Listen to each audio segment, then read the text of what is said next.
everybody, and welcome back to another episode of From BA to Broadway. You know who it is. It's me. It's Brennan. And I am bringing you your general programming reminders. That is right, folks. Every Monday we are here with the main episode, and every Wednesday Danny and I are bringing you in the spotlight. But that's enough about us. Of course, we're here today with the one, the only. You may know him from Broadway, but you also may know him from Jeopardy, which, quite a flex. It's Mr. Brad Weinstock. Brad, what's going on? How are you? Good to be here. I am thrilled. I am so happy to have you here. I'm delighted. Brad, who are you and what the heck do you do? Oh my gosh, my name is Brad Weinstock, and I'm an actor. I just finished doing about 8.5 years minus a, sensible global pandemic over at the New Amsterdam Theater as Omar in Aladdin. Absolutely. And I just left the show about 3 weeks ago now, so I'm kind of, in my post-Aladdin, I'm calling it my decompression month, trying to... Not depression, decompression. No, decompression. There's a C-O-M in there for sure. I love that. Most days, yeah. Amazing. Brad, how do we know each other? I actually don't remember. I know, it's so funny we met. because I've been listening, of course, as a type A that I am, I've been listening to your former episodes, and I knew you were going to ask this, so I was trying to think through. I think, meeting you was maybe at one of our mutual friend, Chris and Clay Rice Thompson's parties, I want to say, because you had just done Little Mermaid with Chris. Yes. But then also we've been sharing the roof of the New Amsterdam for several years, and I know that you also know my partner Skylar from back in the day. So it's like we have many tenuous, it would have happened one way tendrils or of the web of how we've met each other. Yeah. Did you go to school for theater? I did. I went to Northwestern University out by Chicago. I was a theater major there, and of course for the parents, I double majored in communication studies. Of course. I'm still trying to figure out what that is. I think this is the first time today recording a podcast that I'm actually using it, perhaps. Amazing. I'm so happy to provide this opportunity for you. Not a moment too soon. Was that a BFA program? It was actually, insert joke here, it was a BS program. Oh my God. I'm a Bachelor of Science in theater. That's crazy. That's what they give you there. But it's a very rounded liberal arts kind of education that they have over there. How Bachelor of Science? How does that work? I don't know. I think probably because I had to take a prereq in biology, I want to say. I think they called some of these classes, like Rocks for Jocks was one of the geology classes. These were not inorganic chemistry level science classes that they had us taking, but it is a BS is my degree for whatever reason. You're a scientist. I'm a scientist. Dr. I'm a scientist Brad. to the theater. You can't see it, but I'm wearing a white lab coat right now. Ready for my diagnosis. Careful there. I don't have the qualifications for that. Me neither. Brad, you just left good old Aladdin, Disney Theater. What a wild time. What was your journey kind of getting to that point? I literally know nothing about your life pre-Aladdin. Do you want to start with how I got Aladdin itself, or take it back to the beginning? This is your life, cue the flashback intro music, or I'm trying to think. Let's cue that flashback music. I'll insert it in post. Okay, fantastic. Yeah, so I was at school, and like many theater programs, they have a senior showcase your senior year that you get to lip sync for your life in front of a bunch of casting directors and local agents or managers and such. So I had done the Chicago one, and this is my senior year of college. I shudder to say what year it was. But they We're not going to out you like that. They happened to be doing. I'm well preserved. They happened to be doing the Chicago sit-down production called Broadway in Chicago, is what they call it out there, of the 25th annual Putnam County Spelling Bee. Amazing. And I sang I was singing, I believe, from one of my showcase songs, My Unfortunate Erection, of course. Iconic. And one of the casting directors happened to be there and thought that I could maybe be a good fit. And I had sort of my Peggy Sawyer moment that through a weird confluence of events, I wound up getting the part of Chip Tolentino, but then the director changed the name to Chip Berkowitz because he thought I looked a little more Judaic. Interesting. Yeah, this is James Lapine. You can cut this if you want, but he said, I look at you and you're just such a Jew face. So okay, wow. that was the line. Amazing. So they changed it to Chip Berkowitz for me. But I was doing the Broadway in Chicago production of 25th Annual Putnam County Spelling Bee actually during the tail end of my senior year. So I was taking classes by day, and I was taking the L downtown at night to go to this this kind of fancy show, and it was a very, very exciting time. So that was like a very lucky. You make your own luck, but that was a fortuitous bit of timing for me, for sure. And that was kind of what got me started. Amazing. And where'd you go from there? You graduate, you're here. How long have you been in the city? Also, where are you from? I'm from Jersey, so my parents are about 45 minutes away. They're in Bergen County area. So I was lucky enough that I got to grow up seeing shows and stuff like that, which of course lit the fire of, wanting to pursue theater for sure. But in terms of being in the city, I toured for quite some time. I did that production of Spelling Bee for probably a year and a half in Chicago, and then it was the same set of producers as Wicked, so I did the tour of that for about 2.5 years, and then I was home for a little while, and then I went back on the road. Anyway, long story short, too late. I have probably been in the city. I've had an apartment in the city, I'll say, since 2008. Amazing. But I haven't been in it for the entire time because I was on the road and back and forth. But that's how long I've had sort of roots in the city proper. You're a New Yorker through and exactly. through. Although I do live in Jersey, but right over the river. I'm in Hoboken. You currently live in Jersey? Yeah. Oh, Brad! I know. Come on. Was it like? Did you have a very artistic upbringing? Would you say? No, not at all. I mean, I think my story of how I got to. No one in my family is particularly artistic. I apologize to my parents who are probably listening to this when it comes out and clutching their pearls. But, we didn't really have many singers in the family, artistic ability. But I was at a summer camp that was sort of sports-centric, I would say, when I was 10 years old. Amazing. And I was having a terrible time, as most theater kids would maybe have at a sports camp. And they happened to be doing The Wizard of Oz, and they had what's called a camp mom, who's just sort of a woman in her 40s to make all the little boys and girls feel like there's a maternal figure there. Of course. And she was like, well, you should go audition for Wizard of Oz. She could tell I was having a terrible time. So I went and sang. I never sung before. I went and sang Happy Birthday in a boyish soprano, and they gave me the part of the Tin Man. Amazing. And that was the only part of the summer that I actually liked. So after that sort of lit the fuse. I then went to a theater camp for... probably 6 years the following summers. Understood. Which was extremely formative. Oh, I'm sure it was. Yes. Were you at all sporty? Is there anything you ever miss? No, I think I was good at all the sports that you play alone and have to pay for. So I feel like I was, decent at bowling. I was decent at skiing. But team sports were just a no-go. I think I played baseball through 6th grade for my father, and then once they introduced stealing to the game, it just got too stressful for me, and I was like, I'm out. Have you been a big Broadway bowler boy? I've only been a few times, but only because I'm also an 80-year-old on the inside, and it just starts so late for me. It really does. And, if you're lucky, you get out of there at like 1 or 2 in the morning. That's just too late for me. So sometimes I would go and play like the first game, but luckily it's literally inside Port Authority, so at least it's where I had to be going. Yeah. But yeah. I experienced my first one the other night. Oh my gosh. I went for the Lion King, and I was like, I'm going to play the first game, and then I'm going to dip. I'm so sorry. I got to work in the morning. Right. It starts at 11, but for Aladdin, for years, our show was at 7, so we'd be done at like 9:19. Yeah. And then you have kind of an hour 40 to kill before it even starts. So, here I am sounding like Fran Lebowitz, just kvetching. But it was too late for me.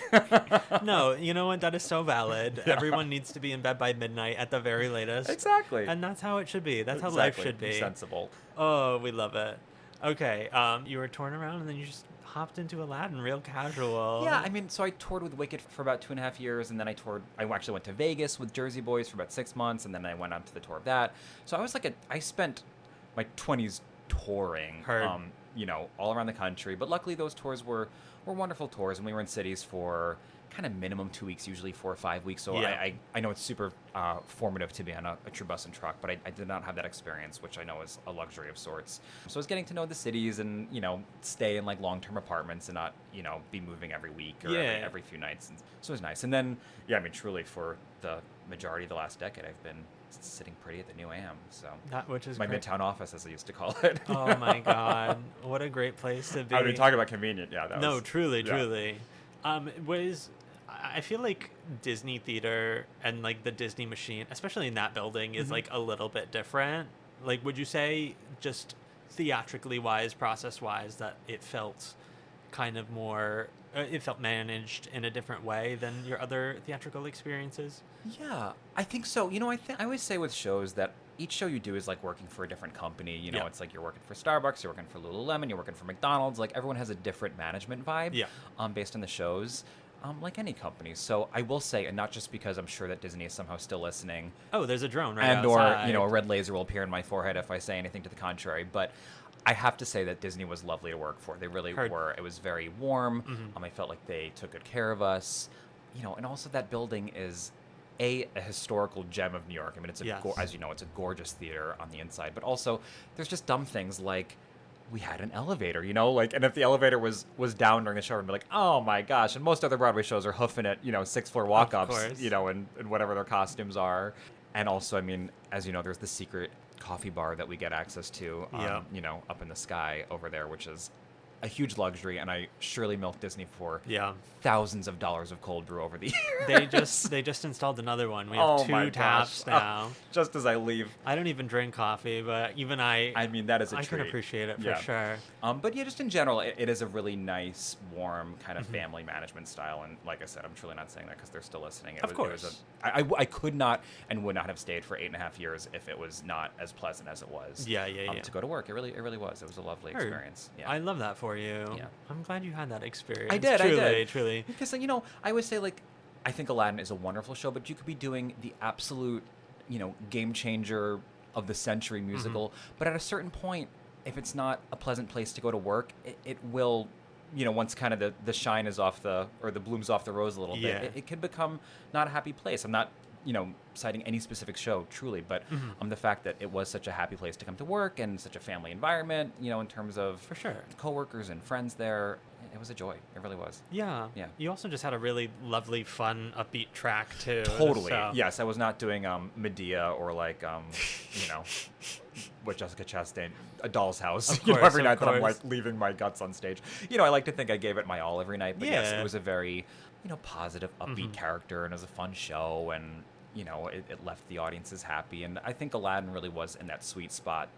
I mean, it's been going for over 10 years now, but that it taps into like a certain nostalgia, obviously, in terms of when the first movie came out, and now that generation, which is very much my generation, is bringing like their kids to the show. It's really sort of, appeals to so many different demographics and groups. Yeah, I love that. And I think also with that show, I think it's like a pleasant surprise for people. I don't know. I feel like we were always like the Lion King's like scrappy little sibling and stuff, because that show is it's beautiful to look at. I mean, my God, it's a living piece of art. And of course, we all love the movie and the songs, but I think people maybe didn't know what to expect with Aladdin as much. For sure. And then I feel like the most common reaction I got when people would start to visit me in the show was like, that was so much fun. I didn't even, think to see it necessarily. Well, I feel like, every Disney property is always going to be the scrappy younger sibling to the Lion King, just like in terms of worldwide phenomenon and whatnot. The most profitable piece of entertainment in the history of the world. But like a lot of them don't have as much as of a shelf life that Aladdin truly has. Yeah. And like that's not to say that they're bad or not, but they just, for some reason, some of them just don't last in the city.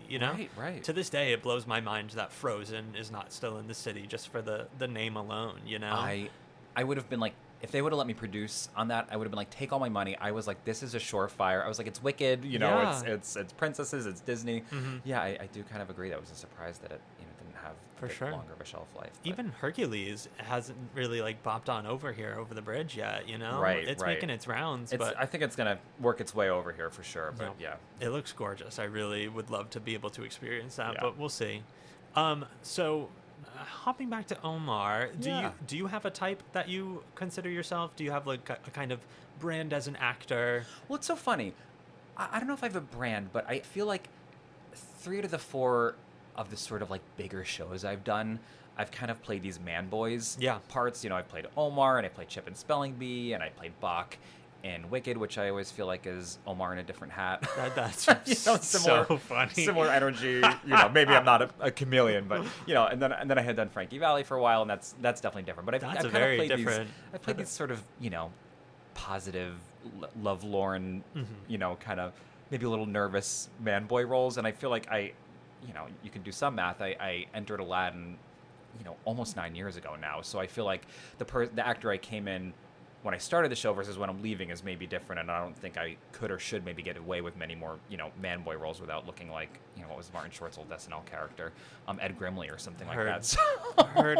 So I feel like that was a type of mine, but I would love, I think I also, would kind of love to play roles that are maybe a bit closer to my age, or maybe a little bit more cerebral in a way. I feel like, as you mentioned, I have the Jeopardy thing, so I love like learning, and I love kind of facts and stuff. So if there was something that could kind of suit that side of my personality, I would love it as well. Yeah, for sure. I mean, the world is your oyster now. Well, man. I know it's decision paralysis, because now it's like I have so many different options or thoughts. Options is generous, but just sort of like thoughts on what my next move should be. and yeah, it's overwhelming. Are you ready? You ready? I don't know. Okay. I mean, I'm gonna take the leap for sure. Yeah. I mean, listen, you got to do what you got to do. Yeah, and absolutely. I don't know. I'm also one that just hates the monotony of not having anything going on for too long either. So. Oh yeah, I mean, I don't sit still well, like I was telling you before. I mean, Mm-hmm. I've gone to Maine, I've gone to Georgia, I was supposed to go to Delaware, unfortunately I got sick. I mean, I've been all up and down my whistle stopped toward the eastern seaboard, Yeah. and the last 3 weeks I've not sat still once. So I think this is my first week that I can actually just kind of truly be still and start to put my energies towards maybe what the next thing is. Or Heard. How did you deal with COVID? You mean the OG pandemic or just Oh, this no, past I just time? mean This past time this- was mild. Okay. Luckily, yeah, it was just kind of some congestion going Heard. on, so Heard. it wasn't brutal. Yeah. Oh my God. Good. Yeah. Great What- times. Really good. I know. I mean, I missed the reopening of Aladdin itself post pandemic because Oh. I was one of the lucky few that had the patient zero COVID case over there. Amazing. So that was truly devastating. Yeah. Because we'd waited 18 months. I mean, this is a sad story, but we waited 18 months to come back. We were rehearsing. It was so positive. Everyone had stayed, really healthy. And then, a few days before, people started to go down like flies. And it was, I kind of can't believe this. I haven't thought about it in a while. I probably just truly dissociated. But it was the day of our reopening, and we did our COVID tests, and the COVID supervisor, which was a position that Oh my God, yeah. we all had at a time, came over to me, and I could just tell, and she was like, "So you did test positive?" And I was like, "No." I mean, it was like the scene in League of Their Own where the guy comes Oh into my the God. ladies' locker room with the bad news about her husband. I was so upset because I just wanted to be part of that For sure. reopening after all that time. So that was not great. Yeah. What did performance look like in the New Am after that? This was before I moved to New York and was with the company. I wasn't really around during that kind of period of time.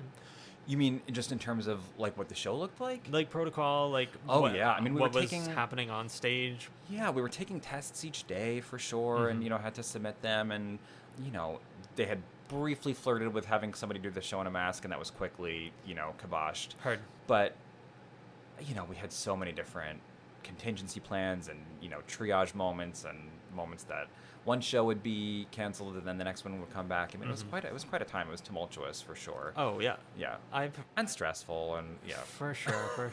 I mean, listen, we're still in it, but it's thank God we are where we are today. Yes, the tone is different. I mean, it's truly Yeah. night and day from when we're starting, and I feel like we were all just kind of going along in the dark a little bit together. Nobody For sure. really knew quite how it was spread or how it lasted, or it was still kind of the Wild West when we were first getting back from Broadway. We were very much, I mean, I say we like I was on the board, but the producers, everyone was really figuring it out on their feet Yeah. in real time. So it was, and there were times we weren't sure, if the shows were gonna bounce back, and the Yeah. audiences were a little slow, I think, to get back at first, and to feel Oh, it was a ghost town. yeah, to feel like safe coming to New York, or to come to theater and be close to people, even though the audiences were required to be masked for so long. Yep.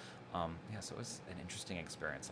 I'll never forget about it. Yet as we talk about it, I'm like, I think I blocked it all out. Truly. I'm really struggling to remember it. It was just like trauma bonding for all of us. As of late, too, I've been counting all the years since I graduated college, too, and I'm like, that doesn't feel right. That doesn't feel right. I feel know like it feels was somehow impossible. And first of all, rude, but also I feel like it was more recent. But then I was like, oh yeah, there was a huge chunk of it where the world wasn't the world. So I know. I guess that's valid, Right. Oh, but here we are, old and decrepit. And I know. I mean, when I think of how long ago I graduated college, it's a shocking number at this point.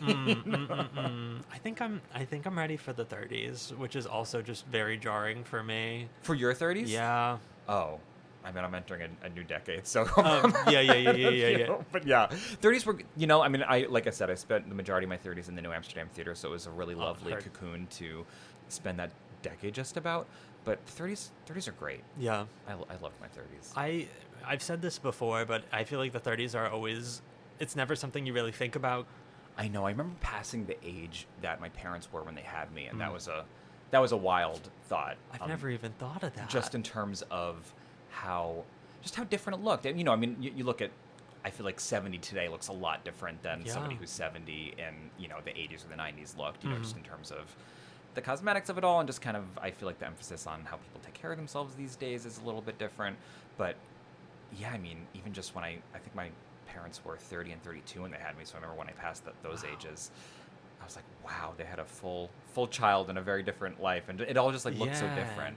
I've never even thought about that math before. That's terrifying. I I'm not I going don't to mean to do bring it you right down, yeah. now before I have an existential crisis. I know. I'm Jeez. gonna leave you and you're just gonna be staring out the window. Yeah. But listen, you're glowing. You still Well, got that. It's all thanks to Keels down there on 9th Avenue. Oh my God. If I look good at all. Oh, this is not sponsored, but Keels, if But you hey. listen, come through. I'm ready. We'll We'll make it happen, right? Yeah. plug you left and right over here. Jeez. So what exactly, just once again cycling back, what did your training look like in a BS program, you know? Yeah, I feel like my training looked like we had a daily acting class, an hour in the morning, Monday through Thursday, but it was also a liberal arts education, so we had to take, like I was saying, Yeah. my famous science classes, because I'm a big Bachelor of Science. Of course. So we definitely had an acting class, and then I feel like we had one more sort of theater elective, and that school was also really big on making sure that we were well-rounded, so we all had to do, set construction and costume design and take a makeup class, and For sure. which is great, I think so useful. So I feel like we had a few different sort of electives in addition to our just daily acting class. And then they don't call it a minor, but it really is a minor, but I did a musical theater certificate program, they call it. Great. So that was, and you actually try out for that, which I think I've always thought is kind of funny at the end of your freshman year. And there's the possibility to not make it into that program. And I feel like if you go to that school and you're hoping to study musical theater and then you find yourself at the end of freshman year not making it into that program, that's like a big shift. That's I think you rough. can retry out the next year, but you're already a quarter of the way through your education there. I mean, that's a tough thing. So of course there is utmost glee level emphasis on, are you going to get into the musical theater program at the end of your 100%. freshman year? Oh It has my the same God. weight as the senior showcases at the end of, your senior year, which at the time feel like the end all be all of just, course. your career will rise and fall by these, and that's true to some extent, but also You're like, also still like close enough to high school where it is just the high school cast. oh, it is list, high school you cast list know? mentality, and I think at the time because I went to college not when email was just starting out, but things were still much more analog. So I mean, I think we did have to go to the theater center and fully, scroll our pointer fingers up and down the list. Amazing. Like we were in truly high school waiting for the guys and dolls cast list or something like that. So then once you get into the musical theater program, you're set up with a voice teacher, so you're taking voice lessons.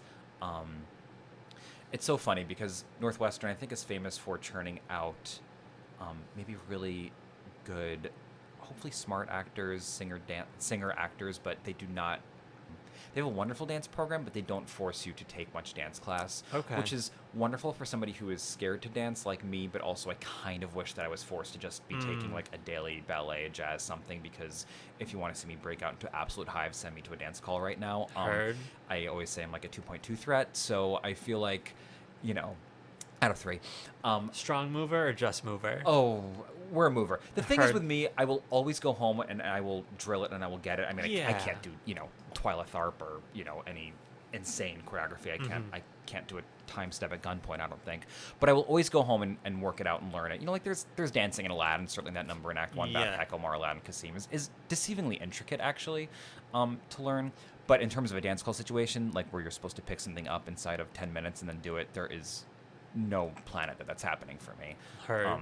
At all. So Well, welcome back. I know, my gosh. I'm kind of hoping as I transition into maybe less man boy and more man roles that my dance call days are dwindling. I'm sure I'll have to do another few at some point. Brad but, is offer only, people. You heard it here first. Offer only. I don't know about that, but I'm hoping I think that no one's going to be casting me as the tap lead of a show. So That's valid. I hear you. I feel like at this point I know my worth and I know what I do or don't do enough to just be like, Yeah. I'm gonna just not leave a Horcrux here and embarrass myself. So I feel like we're also entering this time too with like auditioning and stuff where people are starting to get more specific about what they're choosing, Yeah. and that's kind of more of the culture where it's for sure. like self-aware. I mean, I can't say that everyone is wildly No. self-aware, but self-awareness is starting to take a forefront in that world where people are kind of being more selective, just, I mean, for the sake of like their own time and respecting that, never mind the time of everyone and like that. So I think it's kind of a good moment for you Totally. to re-enter that world, Totally. Yeah. Also, just theatrically, I feel like this is a really good time for you specifically with like the waitress of it all and like the Frozen of it all, like happening everywhere. That's left so and right. funny. I literally just taped an audition for one of those shows last week. So There we you know, go. from your mouth to God's ears, we'll say. But Yeah. I would certainly love to do waitress at some point somewhere. Yeah. It's having a moment. I mean, there is It is no having theater a from Sea to moment. Shining Sea that is not doing that show right now. It feels like so. And you know what? And as it should, it's great. Yeah, I'm happy about it, but like let's take it easy just for a second, you know. But like also like I feel like nowadays they are really looking for people like in their 30s presenting and all of that for those kinds of shows, which is really nice because Totally. it's not a bright, plucky-eyed college person in sheep's clothing, Right, which, for sure. Which I feel like happens a lot in the They're original getting work. actual people in their late 30s. Yeah, and 40s, people have really been through the middle of exactly, it, you know? exactly. Grizzled old veterans. Oh my God, Yeah. I love that. Hopping back to your good old BS. Yes. The question, the age-old question Mm-hmm. of this podcast is, did you feel like your college program kind of prepped you for the industry, both in terms of performance and in terms of show business? Yes. You know? I mean, I certainly feel like I wouldn't have gone on the path that I got on without school. I mean, I Right. think that there is no right path. It's very individual. The perfect college for somebody could be the nightmare college for somebody else, vice versa. You know, sometimes people obviously have incredible success without going to school, so it's all very individual.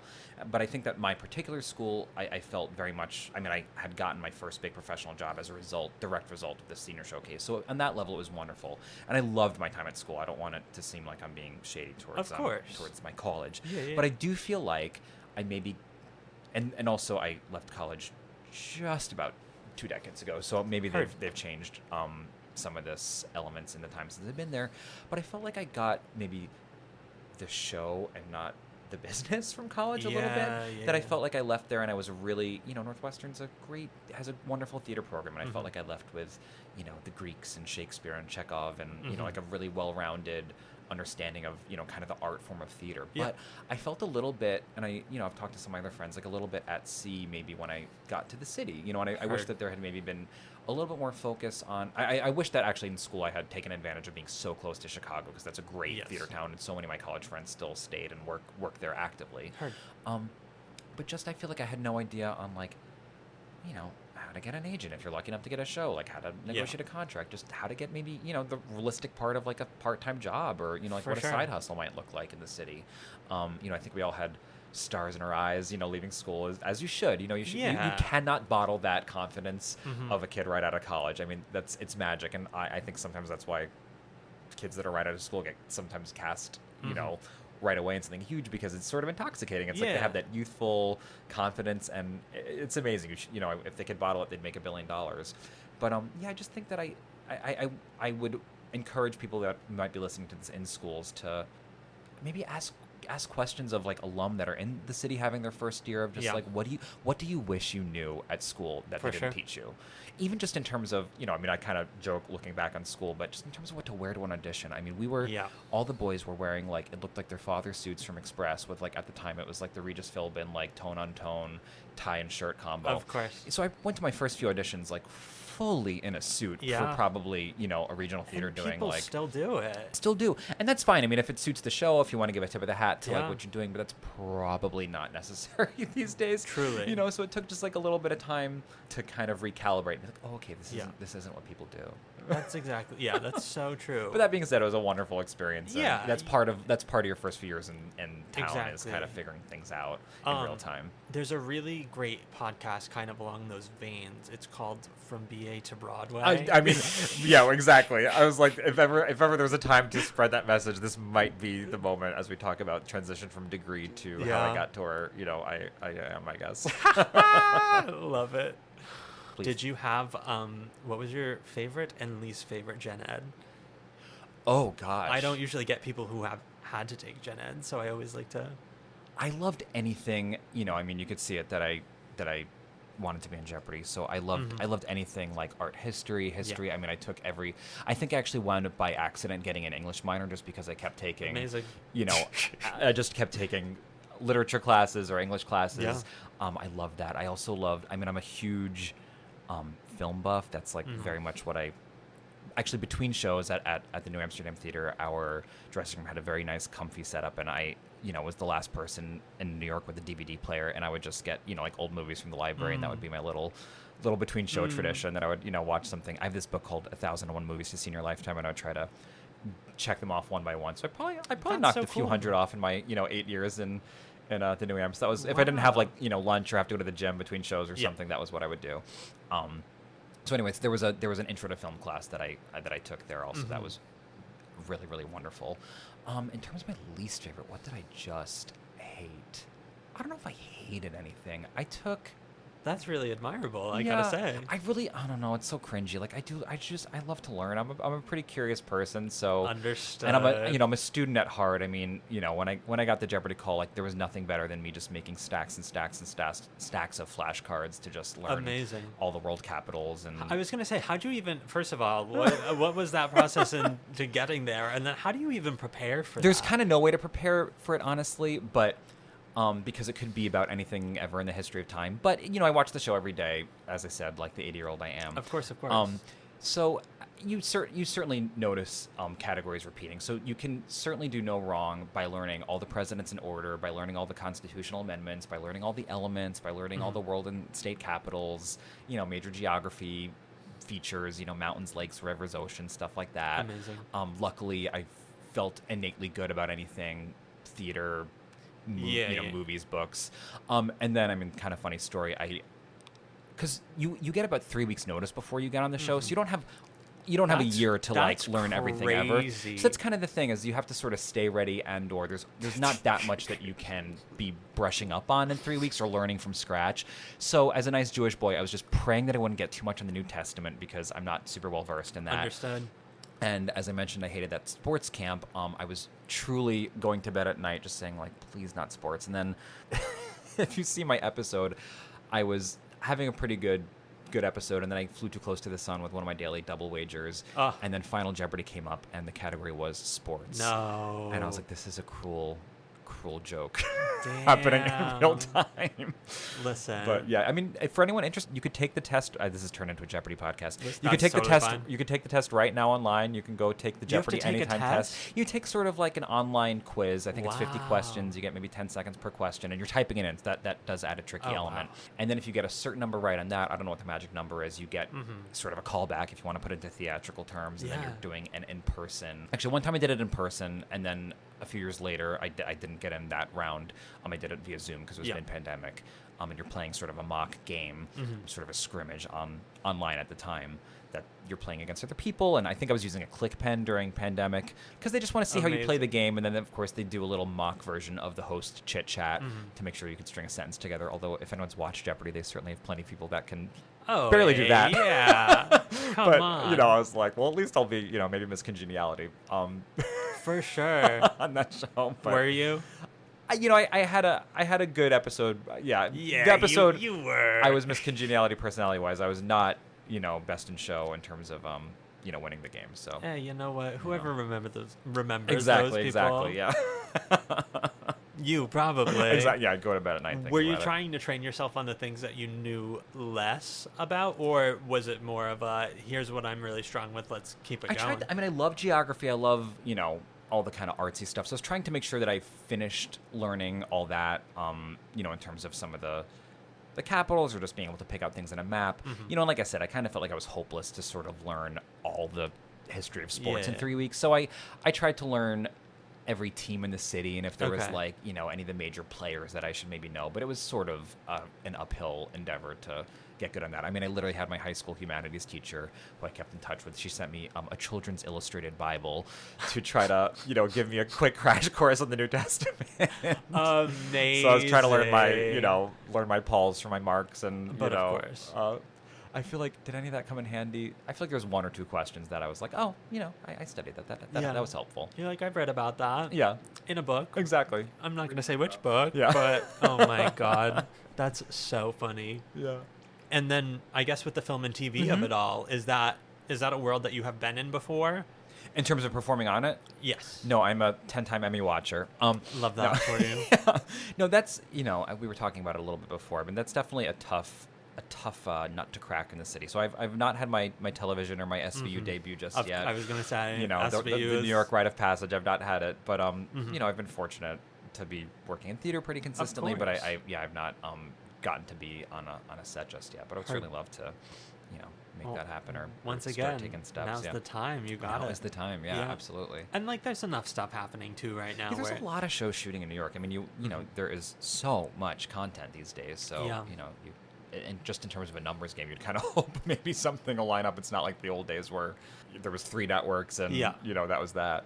Yeah. So good times. Honestly, I do a lot of I shouldn't say a lot. I do background work, and that's like kind of my film TV exposure. But I'm sure that's wildly educational though, to see how it all works. That's exactly right. I was gonna say, you learn a lot just from being there as a fly on the wall. You know, like, there's no eyes on you. There's not a whole lot of pressure. So I mean, as long as you're not overstepping your bounds, like, it's a really good way to kind of just feel out the machine and kind of learn all of that. Yeah, because I think even if I were to get cast in something, I would just show up on set and be in a flop sweat and just not, you know, just know exactly where I should be standing or where I should be looking. I mean, it would be super overwhelming, I think. That's the spirit. Exactly. That's the spirit. Yeah, I mean, listen, it's not incredibly different. It's just, it's subtle, and there's cameras there, you know, which is great. But even like Gilded Age right now, like, Telsey casts that too. Right. So like, they are looking at a bunch of theater people, and that is really nice. And obviously, all of Broadway has been on SVU at some point in time. So at like, some point, that's gonna happen for you. I hope so. Me and Mariska. Oh my God, what a queen! That's crazy that she's still doing that. I mean, good for her. My roommate is an SVU stan. It is on literally every night when I get Really? home. Oh yeah. I know there's so many friends. I toured with a few people that would just leave it on. You know, it's somewhere in America. There's at least one episode of SVU running, and we just kind of leave on the TV at all hours to episodes on loop. Well, my roommate just moved in with me in May. He's a very good friend of mine, and like, it's been lovely and whatnot, but I've been like, something about this living style is so familiar, and I'm like, oh, that's because you're my mother. Like, that's because you are fully my mom. I come home and you are just glued to SVU left and right. It's comforting. You know? Yeah. Interesting. Right. Like, the thing is, it is like that. The SVU is their comfort show, but also dark, psycho. Right. Psycho. Upsetting. Yeah. Grisly stories torn from the headlines. I'm gonna also out him that I watched him dip a chicken Caesar wrap in ketchup the other day while watching SVU, and I was like, I don't think I feel safe anymore. I know. I always think of that. I actually just saw like when they have movies at the Alamo Draft House, and they're bringing out like a rack of lamb in the middle of movies, and I had seen. This is on tour in New Orleans. I have this distinct memory of seeing Zero Dark 30, which famously starts with like, just 20 minutes of grisly torture. And it was in one of those kind of Alamo Draft houses. And someone was just like chomping away on, like buffalo wings. And I was like, how can you be eating like buffalo wings watching this like horrifying scene? I went to Alamo for the first time when I just saw Deadpool. And I was like, this is really neat and interesting. But there are people like fully dining here. And I'm like, oh, fully. I don't think that's the culture that I can participate in like that. I like the element that they're really big on like no phones, and it suits my inner librarian that they're really good about not having people chat. Although in the meantime, they're coming to during the climax of the movie to be like, "Is there anything else I can get for you?" I'm like, "I'm watching the like." They're like, "Here's your check. Here's your check." I'm like, right. I can't find the pencil. I don't know. The lights are off in the dark. I'm missing a big scene. Yeah. Good time. But cool concept. I'm a big fan. Yeah, I love the concept. Yeah. For sure. Yeah. Well, you live very far away from them. I'm so sorry. Or from the Alamos. Yeah. I know, and I have the AMC stub, so it's I might as well make it work. But for me. Of course. Listen, I mean, any self-respecting movie buff would have the AMC stubs. You're not a New Yorker if you're not an AMC Correct. A-list member. Also, if you don't, not in New York, if you don't let months go by that you don't use it, and then I'll make it work for me. And then you watch 3 movies the next month, and you're like, see, I made up for it. If you see more than one movie a month, it's worth it. We're plugging Keels, we're plugging Here's AMC. Here's the thing, I will shamelessly plug the AMC A-list, folks. If you see more than one movie, then you are making your money back. Or if you see one Dolby movie, it's paid for. It absolutely pays for itself. And you get a birthday bonus movie. And sometimes you get rewards, you get popcorn. It's a great program. Exactly. I'm probably going to go to the movies tonight, honestly. So. Amazing. And I'm always like, and it's free. And I'm like, wait, no, I'm paying every right, you're paying month. into it, but it feels free, which is that's the true. important part. That's very true. In this city, you take it's what you free can coded, get. yeah. Oh my God. Having a social life, what a concept. Oh my gosh. Are you excited to re-enter that That's weird world? for me is like, all my most of my high school or childhood friends that I'm still close with, since I'm from up the road in Jersey, all have more standard 9-to-5 kind of jobs, or they're teachers. So they got really used to just seeing me on a Monday night or Sunday night when you know the New Amsterdam schedule, when Aladdin's on the quote unquote good schedule, just the one show Sundays, which is a dream. So yeah, now I'm like, well, I guess I could see you Friday night or Saturday afternoon if you want. Getting crazy. I know, getting wild. Jeez. Still home by 12, of course. Oh my God! Listen, but let's be sensible here. It's a fall of possibilities. Heard. Yeah, that rocks.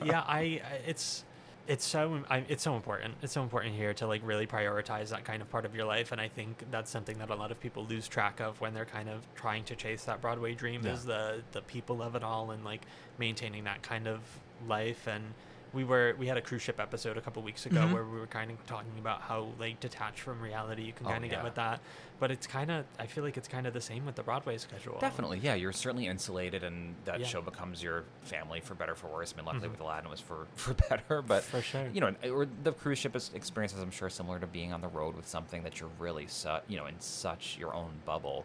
And I think you're totally right that it's so important to have friends just to kind of get you through this insane business that we're all in. Yeah. And also, I kind of like having friends also that aren't in the business. I was about to say, do you tend to have a lot of friends that are not? It's a mix for sure. But, luckily, not luckily, but, a lot of my high school and kind of more childhood friends, and certainly some of my more recent friends are not in the business, which is refreshing. It is not that I meet my business friends and we just talk shop the whole time, but it's like there is that kind of shorthand that we all have, and it's nice to just not talk about that kind of stuff for a while. But you still need those theater people. You do. You got to be like, can we be real? Can I tell you this insane story that happened to me, or exactly what this person said to me? Or... Exactly. Can we talk about this new show? Yada yada yada. Absolutely. I love that. Everyone has a text thread that you hope never sees the light of day.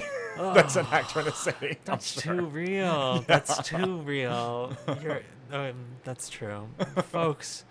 We gotta chill out. I know. We really gotta chill out. We're doing it to ourselves. That's true. I was just saying recently, theater people are really taking over the world right now, and that's kind of scary. Yeah. As much as I love that I'm in the demographic of it, I feel like it's just our people are entering the zeitgeist. Yeah, it is theater kid moment for sure. Yeah, and the power of the world so much where I'm like, I'm a little scared. I'm a little scared. It's frightening. Whatever. Yeah. we don't really have to deal with it, but we do. Yeah, it's there. Oh my God, good times. I totally forgot to ask earlier. Are you a big Disney guy? Have you always been a big Disney guy? I am. I'm not somebody who, I think I've gone to the parks maybe twice in the last decade or so. And I'd like to go more, because the ride that I've not gotten to do the last 2 times I've gone is Avatar Flight of Passage, so I need to rectify that immediately. But certainly in terms of what formed me as a human, I was right at a perfect age when like Little Mermaid, Beauty and the Beast, Aladdin, Lion King, that kind of 1, 2, 3, 4 punch came out within 5 years of each other.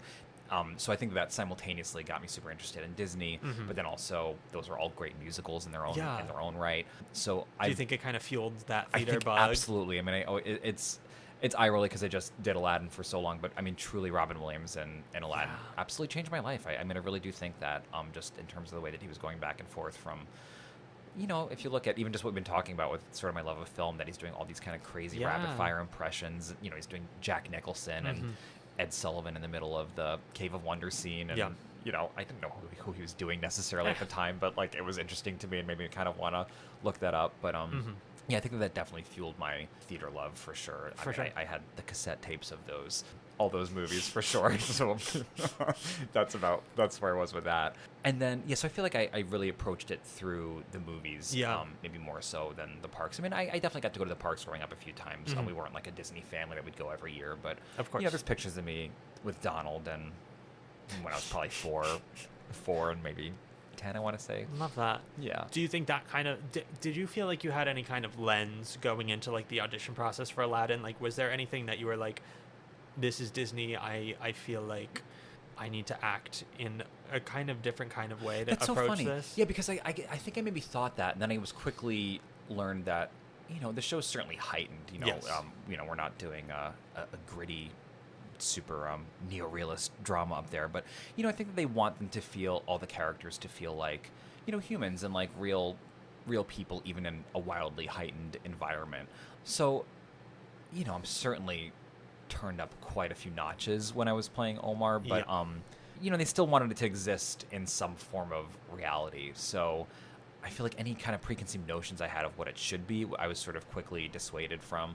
I feel like this kind of Disney theater kind of exists in a world where it's definitely not TYA. It's this very family friendly kind of cross of show that doesn't really exist so much out of the Disney bubble. For sure. Yeah, there's like a tone to it, for sure. For sure. But yeah, I think that they want them to feel like real people. And also, I guess with the characters that I was going in for, they weren't in the movies, so we didn't really have, I would always tell people that I sort of play, when people who hadn't seen the musical, that I play sort of the human incarnation of Abu the monkey. You really do. And they'd ask me who I played in the show, I'd be like, well, Aladdin has 3 best friends, but they're human best friends in this show. And, we're sort of the 3 different sides of Abu. I feel like, Omar was the nervous, high-strung one, and then Babcock's the kind of, not sassy is the wrong word, but a little curmudgeon-y guy with all the food jokes. And then Kasim is sort of the alpha bossy one. And Captain Planet style, when our powers combine, we're sort of Abu the monkey, but iconic. Iconic for sure.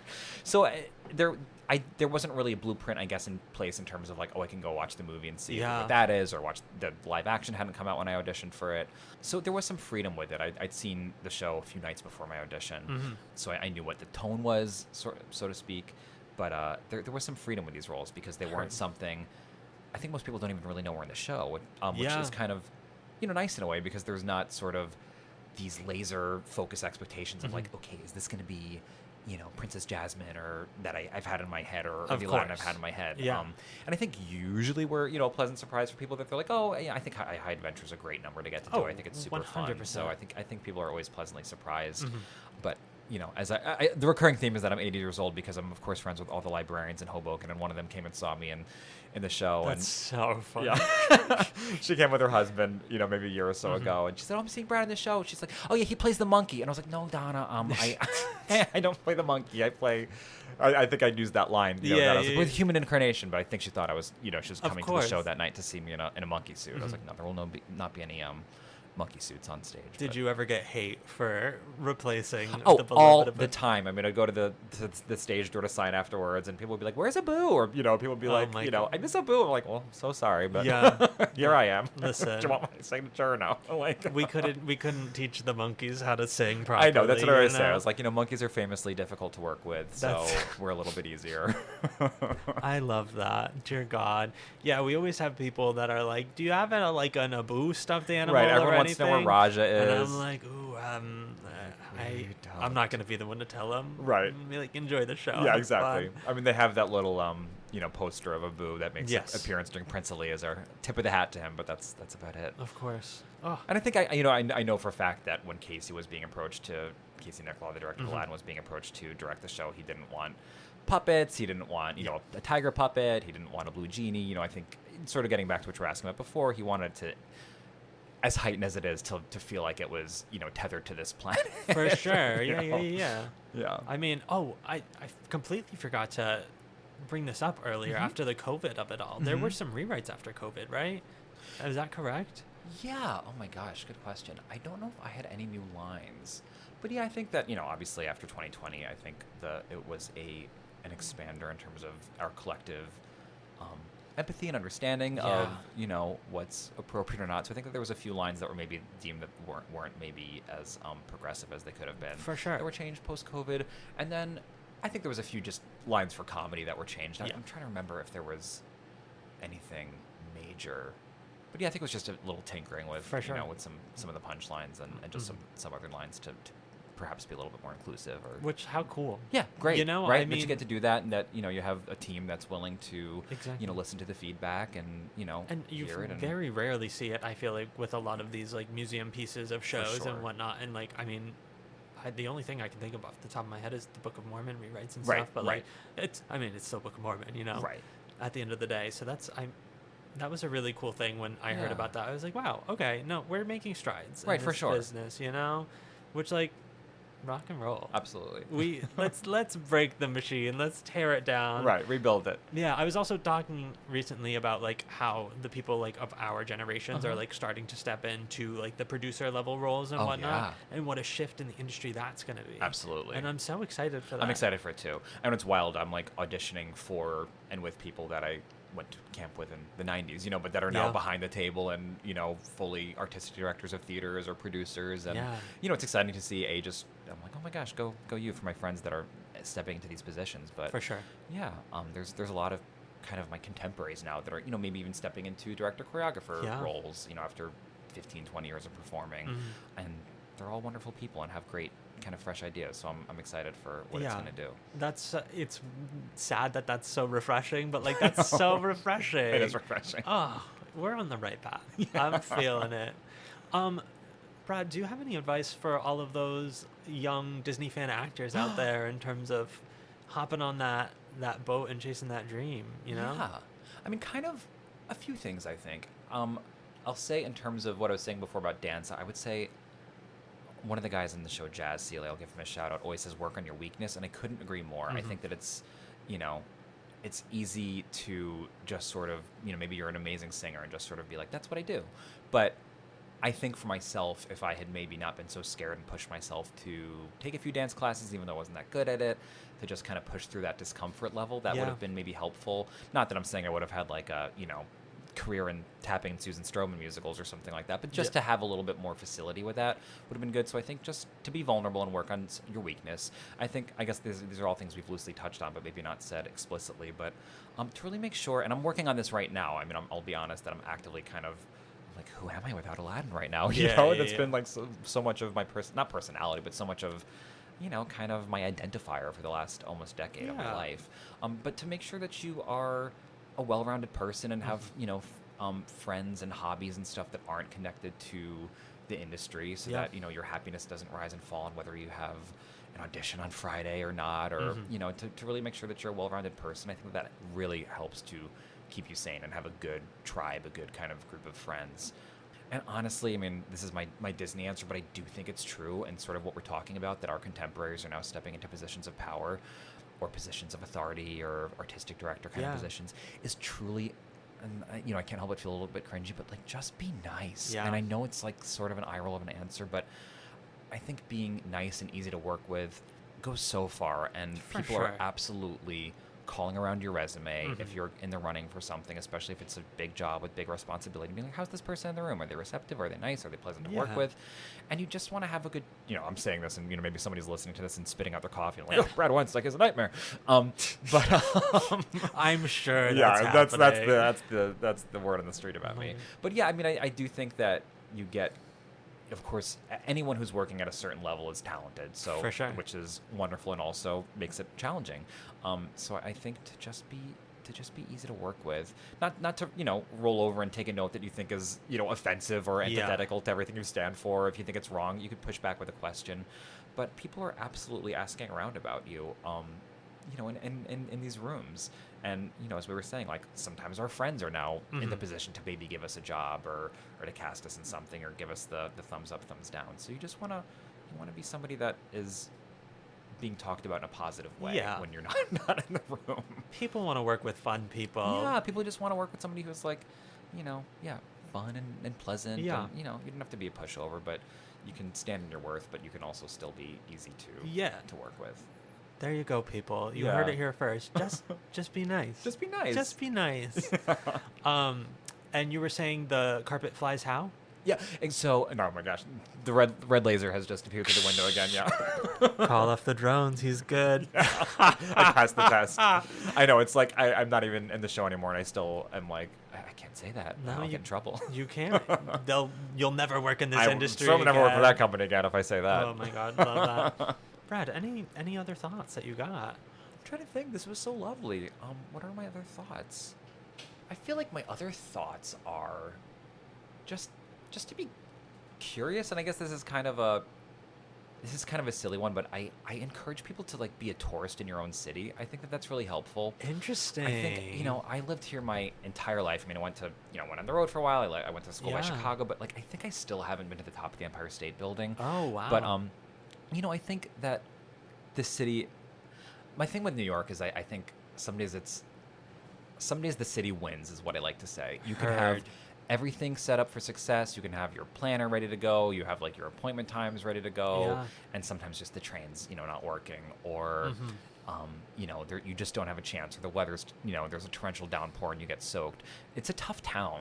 And I think some days I just come home and I'm like, well, the city won today. I did my best. But I think also, like, when it's good, it's so good, and there's this love-hate relationship that I think all of us, in theater have with it. So I think to do anything you can to just be a tourist in your own city and explore it, and go to restaurants. I mean, I'm clearly, between what we're talking about earlier with my movies and my trivia stuff, like I'm a big list maker. Oh my God, so yeah. I have several lists on my phone of like restaurants I want to go to, or museums I want to go to, or excursions I want to go to. And when you have those between times that you're not, running to a job or running to an audition, like take yourself to a museum, or go to a restaurant that's been on your list, or that you read about. I don't know. I think that's like kind of I think it's so easy to just exist between like 34th Street and 52nd Street in this industry, and I'm like guilty of it. I mean, went to school outside of Chicago, and until halfway through my junior year, I feel like I didn't even go downtown. It's just a college town, and I had like one of the greatest cities in the world like at my fingertips. Yeah. And, so I think just to like explore more. I mean, yeah, I love that. To amazing race it up through the city a little bit. Hell yeah, folks, go be a tourist. Yeah. But be one that knows how to walk on the Oh sidewalk. my gosh, yeah, I call it the equity lane. When we're just trying to get the showtime, and Literally. everyone's just like walking 5 across the sidewalk, like do, like I have to go. And now that right there is real advice. And Yeah, I'm that's so real happy city about it. advice. Yeah, walk. Yeah. Oh my God. Folks, listen, we're rooting for you. We are your biggest supporters, and you can be our biggest supporters by finding us on Patreon. Of course, that is patreon.com/BA to Broadway. Your general disclaimer, we are not gatekeeping any vital information on there. That is just for fun, bonus content, silly stories, etc. More looks into the life of those on the pod. Fun stuff. As always, folks, you can find us on most social media platforms at BA to Broadway. Brad, where can folks find you if you want to be found? Oh, if you want to find me, I'm like, do I know my Instagram handle? I love that. I'm on Instagram at Mr. Brad Weinstock. I think I'm just a little too old to figure out TikTok, so that ship has maybe sailed for me for right now. But I'm on Instagram, and there you go. I'll post the occasional introvert meme, or fun little movie Phenomenal. clip. And what was your Jeopardy episode? Oh, you mean how can people find it? Yeah. I don't know if it's able to be looked up. I mean, I'm sure if anyone really wants, I can send you a link on Instagram. But I don't know if there's a way to look it up, honestly. It was during the last season. Oh, okay. But unfortunately or fortunately, I went a little bit Jeopardy viral for one of my dumber answers. Amazing. So you can probably look that up. Jeopardy's reposted it to shame me a few times that the category was women authors, and I confidently buzzed in and said, who is William Faulkner? And Ken Jennings kind of shamed me. No. I cannot explain. I mean, like the worst dance call I've had in my life has nothing on the stress of being on Jeopardy for the 22 minutes you're on there. So I just really didn't read the category, but anyway, that clip had a little bit of a life after the show. Understood. And also during my final Jeopardy with the sports category, I believe my answer was, who is Ina Garten, the barefoot contestant from the Food Network. So you can see how that episode went. Amazing.